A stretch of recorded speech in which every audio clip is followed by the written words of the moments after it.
Congratulations, Ollie. Well bowled. Thank you.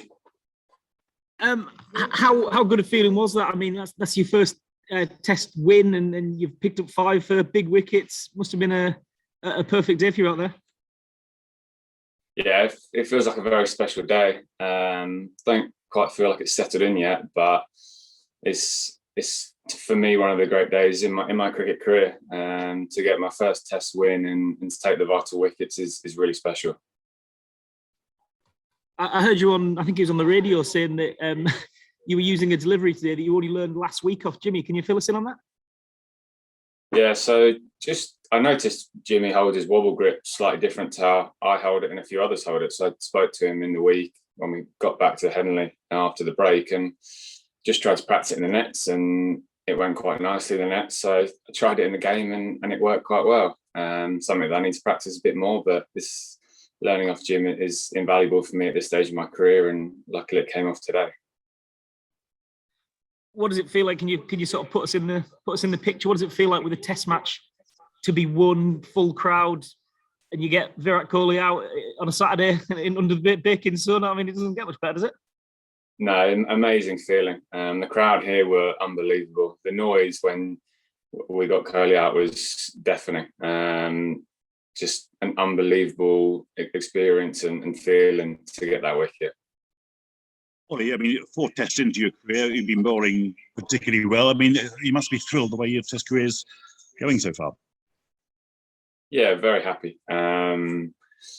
It's off the back of quite a few hard years. I've had to work hard to get here and do a lot of extra to get here. So to get the rewards in the last four Test matches has been very pleasing. Did you always have the confidence that you could succeed at the highest level? Yeah, I did. Over the last 3 or 4 years in county cricket, I've been up there with leading wicket takers and getting good players or overseas players out often. So I knew that if I stepped up to Test cricket, hopefully I could do the same, and luckily I have been able to. I suppose with injuries to quite a few other bowlers, your contribution has become even more important.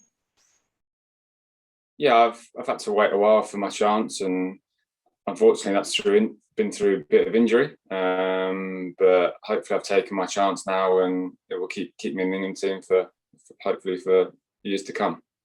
Hi, Ollie. I just wondered if your history here at Headingley made this performance even more special for you.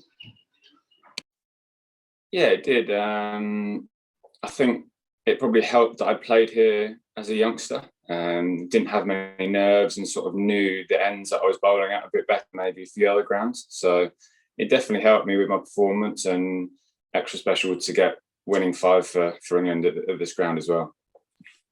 You mentioned after your 5 at Trent Bridge that you feared you might be banned for the rest of the summer when after what happened at Lords against New Zealand on your debut. I mean, how far ago does that seem now? I mean, time's moved on pretty well for you, hasn't it? Yeah, it has. I think when you're performing, obviously the scrutiny is off you a little bit.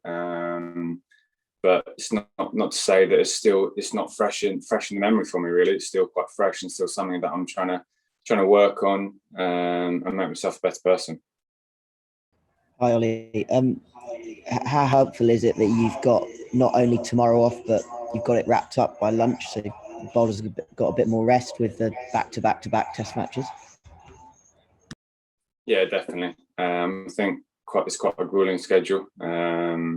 So it's definitely helpful to wrap it up early, and we didn't bowl loads of overs this game, so the body's not too bad, and I think all the bowlers are happy that we, like you say, got it wrapped up early today. Well, Ollie. How do you describe your basic weapons? What are you looking to do with your stop ball? And are you doing anything different apart from this seam change?